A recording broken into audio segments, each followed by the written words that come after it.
can drive me to your heart. Oh, you.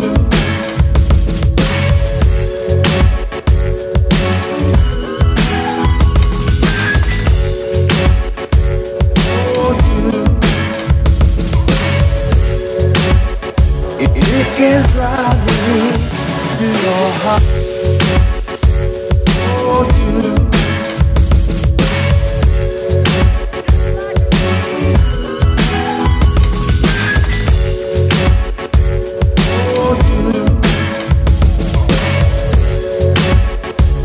It can drive me to your heart. Oh, you.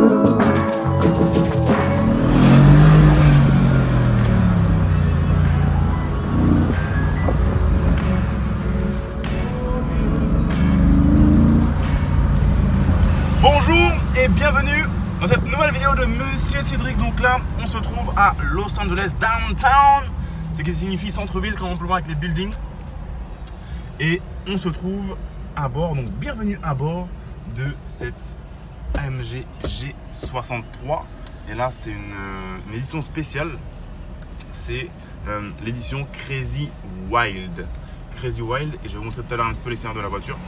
Donc, notamment la couleur qui est différente de tous les classes G qu'on peut voir habituellement. Je vais fermer la fenêtre parce que c'est très bruyant dehors. On est en plein centre-ville. Donc voilà, édition Crazy Wild qui était à la base destinée pour le marché chinois parce qu'il n'y a que les Chinois qui sont plus ou moins assez fous pour acheter ça. Parce que ce qu'il faut savoir, c'est que voilà, le G63, on aime ou on n'aime pas. C'est très clivant, ça polarise. On aime ou on n'aime pas. La voiture ne laisse pas indifférent. Donc moi j'aime beaucoup la voiture, très agréable à conduire, très facile à conduire. Je la trouve jolie. Donc, tout est carré, la voiture n'est pas du tout aérodynamique. Hein. Donc ça va un petit peu à l'encontre de toute la physique, si vous voulez, au niveau de tout ce qui est aérodynamique. Mais donc voilà, on aime ou on n'aime pas. Moi j'aime. Et d'ailleurs, dites-moi en commentaire si vous aimez cette voiture ou pas. Voilà, ce qu'il faut savoir, c'est que le Hummer n'est plus trop à la mode, il a plus ou moins disparu. Donc si tu veux quelque chose qui est assez, on va dire, assez onéreux, qui sort un petit peu du commun et où tu n'as pas peur de frotter le pare-choc ou autre, alors le Classe G c'est un petit peu ce que tu peux prendre. Donc voilà, moi je suis assez content de conduire ça. Quand je l'ai prise tout de suite, je fais waouh, c'est quoi ce salon? Tu es là, tu es haut, tu n'as pas peur de frotter quoi que ce soit, contrairement à la Lambo. Donc ça c'est plutôt cool. La voiture se conduit très facilement. Donc voilà, il faut compter autour de 140, un peu plus de 140 000 € en prix de base. Après vous allez rajouter les options. Mais donc voilà, dites-moi en commentaire si vous aimez ou si vous n'êtes pas trop Classe G, vous n'aimez pas. Dites-moi ça en commentaire.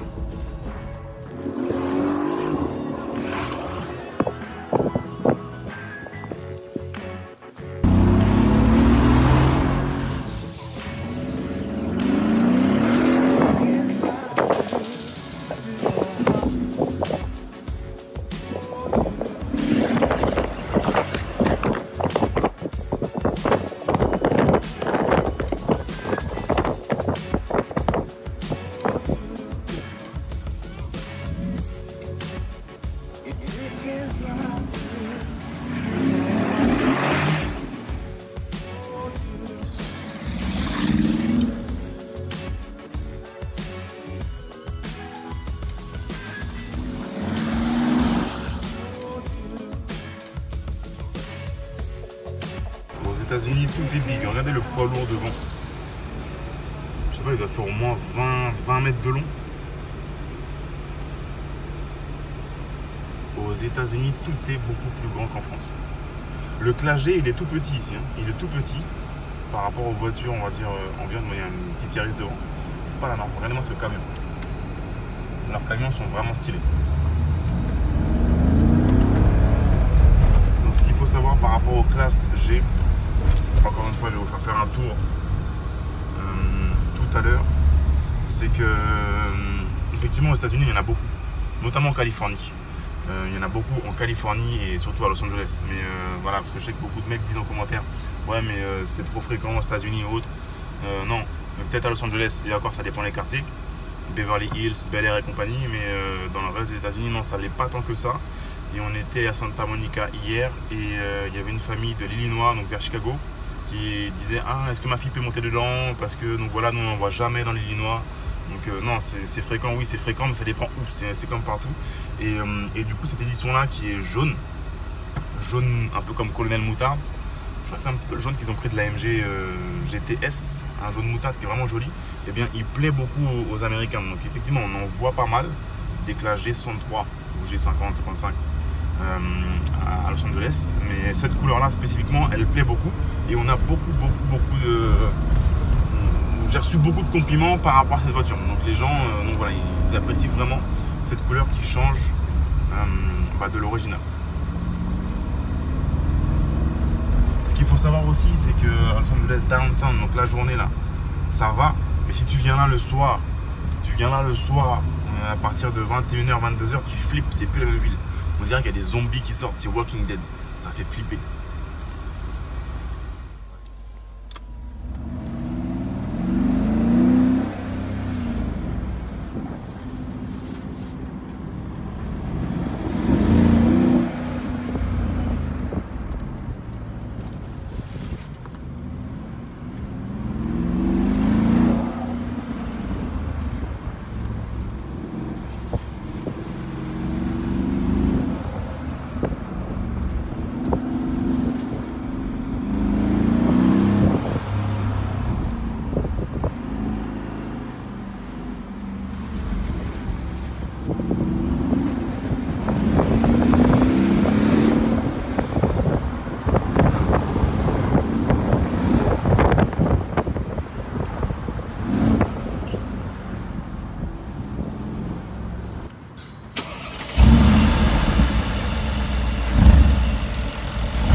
Voiture, on peut faire un exhaust quasiment en selfie parce que la ligne est juste là.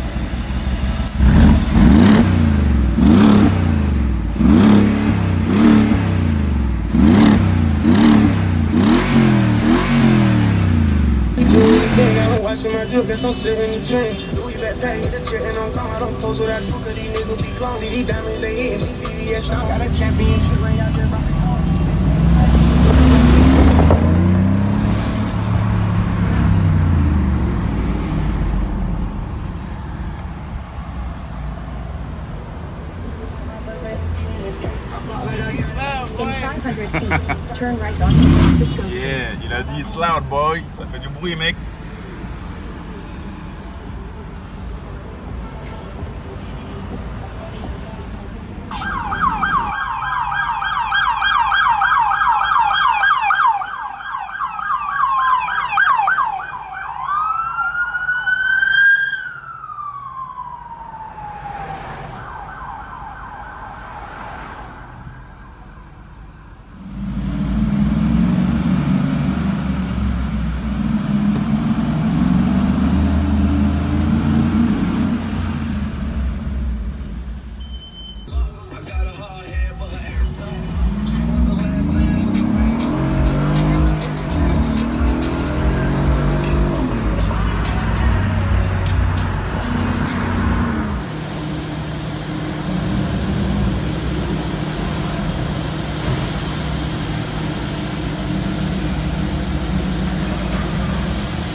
How are you, sir? Good.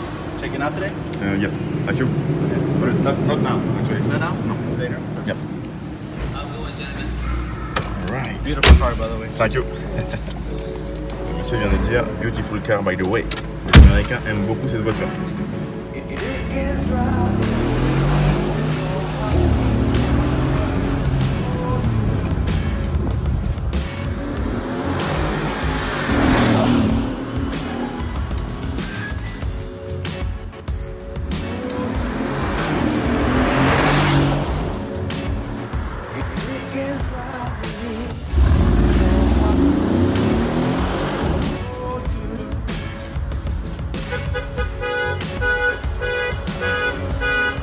La voiture déclenche des alarmes.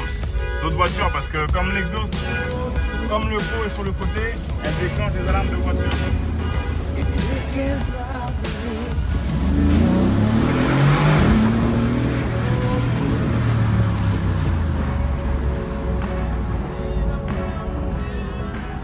Ok, donc je vais vous faire un petit tour de la bête. Encore une fois, dites-moi en commentaire ce que vous en pensez. Moi j'adore le look, j'adore la couleur. Édition Crazy Wild. Je vous fais un tour tout de suite de la voiture. Donc là on est dans les bas-fonds, on est dans les bas-fonds de Los Angeles. C'est pas forcément le quartier le plus fréquenté, hein. Simplement c'est pas le garage de GTA, le vrai. Donc voilà, c'est vraiment les bas-fonds de Los Angeles. Voilà la bête. Donc voilà, c'est pas facile de trouver un endroit assez silencieux, donc je suis venu ici parce que c'est très bruyant. Los Angeles, donc encore une fois, moi je suis fan de la couleur. C'est un genre de jaune moutarde. Donc dites-moi ce que vous en pensez en commentaire. Dites-moi déjà ce que vous pensez de la couleur et ce que vous pensez de la voiture en général. Sachant qu'encore une fois là, on a une édition limitée et donc du coup, ce qui change par rapport à la version standard, moi je ne connais pas la version standard, hein. Mais je me suis renseigné un petit peu et a priori sur celle-ci, il y a quelques éléments Brabus tout simplement et pas mal d'éléments noirs en fait, refaits en noir, notamment même le toit. Ça c'est un élément qui change. Je fais le tour de la voiture, après je vous montre. Donc voilà, il n'y a pas de plaque sur la voiture, donc ça j'ai pas compris. Restez bien avec moi jusqu'au bout parce que je vais vous dire combien j'ai loué cette voiture. Si jamais vous voulez vous faire un petit road trip aux États-Unis pour avoir un ordre d'idée de ce que ça coûte ici. Voilà la tête de la voiture. Après je vous fais un petit tour à l'intérieur. Donc on a des badges AMG un peu partout. Normal, vous l'aurez compris. C'est une AMG.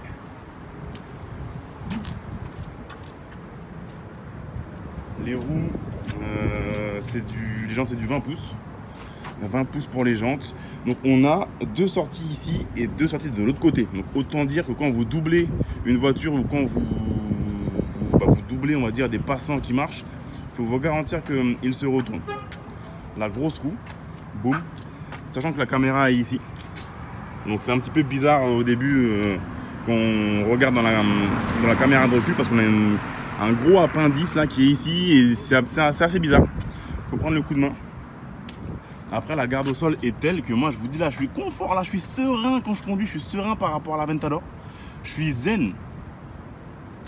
Super zen.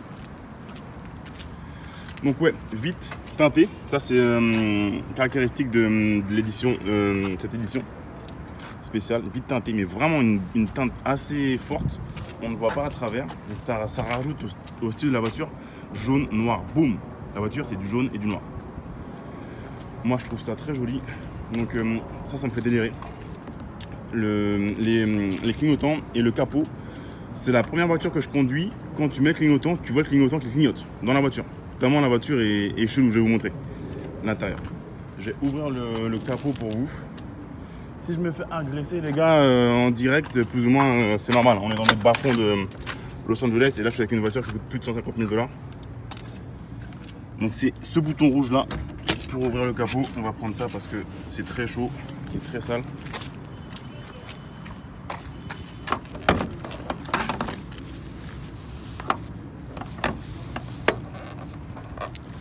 J'ai posé le téléphone parce que là je vais pas m'en sortir avec une main.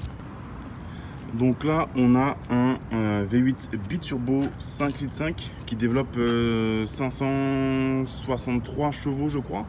Donc on voit qu'elle a été faite à la main, handcrafted by Seiler Daniel, Mercedes Germany en Allemagne bien sûr. Donc V8 biturbo, sachant que la voiture fait 2,5 tonnes. Elle fait 2,5 tonnes, il y a beaucoup de couple. Je crois qu'il y a plus de 700 Nm de couple. Et honnêtement, ouais, elle part vite pour une grosse masse comme ça de 2,5 tonnes. Ça part quand même assez vite. Mais après, voilà, c'est une voiture qui, je crois, en vitesse de pointe, elle va à 210 km/h, 215, je crois. Hein, j'ai pas vérifié les stats vraiment précisément. Mais voilà, c'est pas une voiture rapide. En même temps, regardez, elle défie toutes les lois de la physique, encore une fois, en termes d'aérodynamie. Donc voilà, c'est pas la voiture la plus rapide ou la plus, on va dire, sportive. Mais c'est très chaud. c'est très chaud. Donc voilà, c'est pas la voiture la plus rapide, loin de là, mais très agréable à conduire. Très coupleux, ça sonne. Si on change la ligne, ça sera encore mieux, c'est sûr. Vous savez que moi je suis sensible au son, mais voilà, ça sonne bien. Ça on en voit plein. Charger, Dodge Charger. Des muscle cars, il y en a plein. Ouais, donc c'est pas la voiture la plus rapide au monde. Mais c'est très plaisant à conduire, très agréable.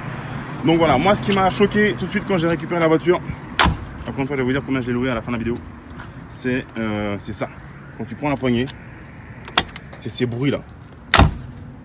On dirait que c'est la Gestapo qui arrive. Ces bruits. Les mecs, regardez, écoutez. C'est le truc, la porte a fait, juste la porte déjà elle fait 200 kg. On a l'impression. Et donc du coup on a une impression de robustesse et de qualité. Regardez le coffre, pareil, toutes les poignées, tac. Voilà, donc le coffre s'ouvre de cette manière, donc ça change. On est, bon, il y a juste les claquettes, voilà, pour info, mais sinon ici on avait mis 4 valises rigides et 4 sacs à dos, et tout tenait là-dedans largement. Je pense qu'on pouvait mettre encore 2 valises de plus. Donc là, niveau rangement, on est refait, c'est plutôt cool. Juste du coup par rapport à cette ouverture là, c'est qu'effectivement il faut avoir assez de recul si vous voulez décharger ou charger le coffre, mais sinon au niveau rangement on a de quoi faire. Toujours ce gros boom quand on referme les portes. À l'intérieur il n'y a rien à dire, c'est Mercedes AMG, rien à dire. Donc là on a des surpiqûres jaunes, un petit rappel avec la carrosserie, encore une fois c'est une édition spéciale, voilà, du carbone partout. Le pommeau de vitesse, je le trouve magnifique.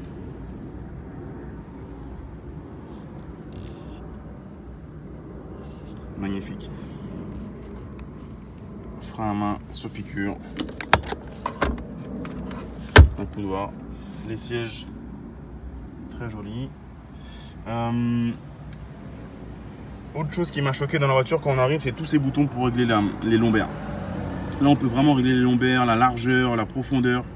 C'est encore un cran au-dessus de ce qu'on peut voir dans d'autres voitures. Là, c'est pour régler les sièges, donc c'est assez bizarre au début, premier abord, encore une fois, parce que moi je connais pas AMG Mercedes. Donc c'est dans la portière pour régler le siège, on voit vraiment la forme du siège ici. J'adore ces matériaux. Autre chose qui m'a choqué, c'est la hauteur du plafond. Allez, je vous montre. Donc je sais pas si on va se rendre compte, moi je fais 1,80 m et là il y a 30 cm. Donc tu peux faire 2,10 m et tu peux être bien dans la voiture. C'est voilà. Ça m'a choqué. La hauteur. Quand tu rentres dans la Ventador, tu frottes le crâne. Là, tu peux prendre un dolan de ouf. Tu as la marge. Donc il y a toit ouvrant. Enfin, c'est pas toit ouvrant. La partie là qui s'ouvre, on a 50 cm qui s'ouvre. Donc voilà, l'intérieur est top. Je vais vous montrer à l'arrière. Premier abord. Premier abord, on peut se dire ah mais il n'y a pas beaucoup de place. Mais en fait, non, en fait on tient. On tient largement. Je vais vous montrer. Oh. Moi je suis à 1,80 m encore une fois. Et quand on regarde la voiture, on dit on n'a pas de place. Mais en fait si. En fait si, carrément. Carrément.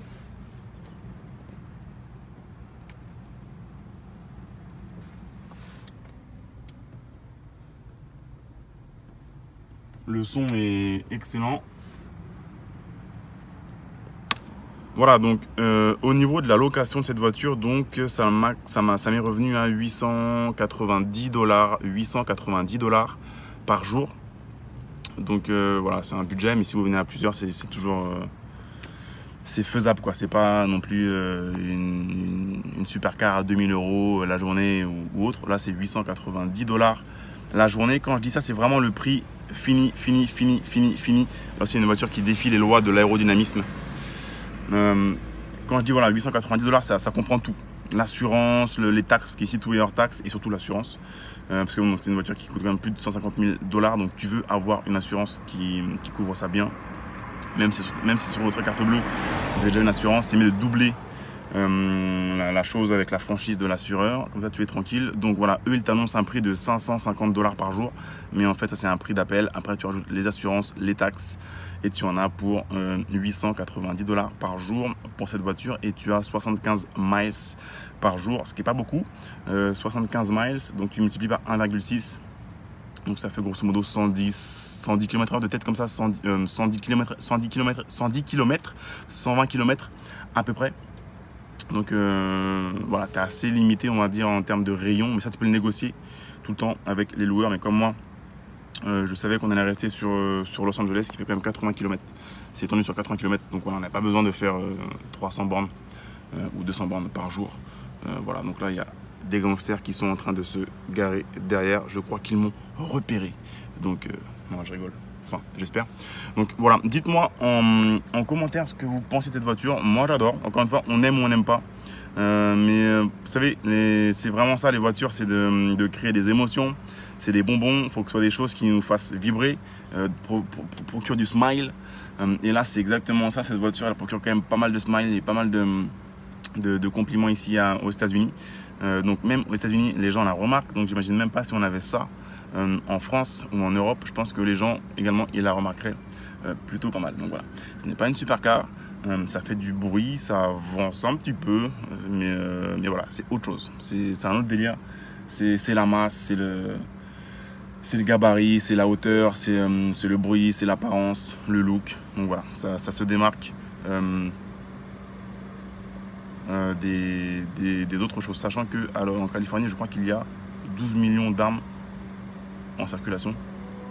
Voilà, dites-moi les amis ce que vous pensez de cette voiture. J'espère que elle vous a plu. Encore une fois, pensez à me suivre sur Instagram parce que voilà, tout ça, cette voiture, eh bien, je la montrais en direct, la livraison tous les jours quand on était là, je la montrais sur Instagram en direct. Donc encore une fois, tout va beaucoup plus vite sur Instagram. Non, c'est bon, c'était pas des gangsters, c'était juste des gens normaux. Voilà, donc suivez-moi sur Instagram @CédricAnisette parce que tout va plus vite sur Instagram, car encore une fois le contenu est beaucoup plus rapide à créer sur cette plateforme. Merci à vous les amis et je vous dis à très bientôt. Ciao.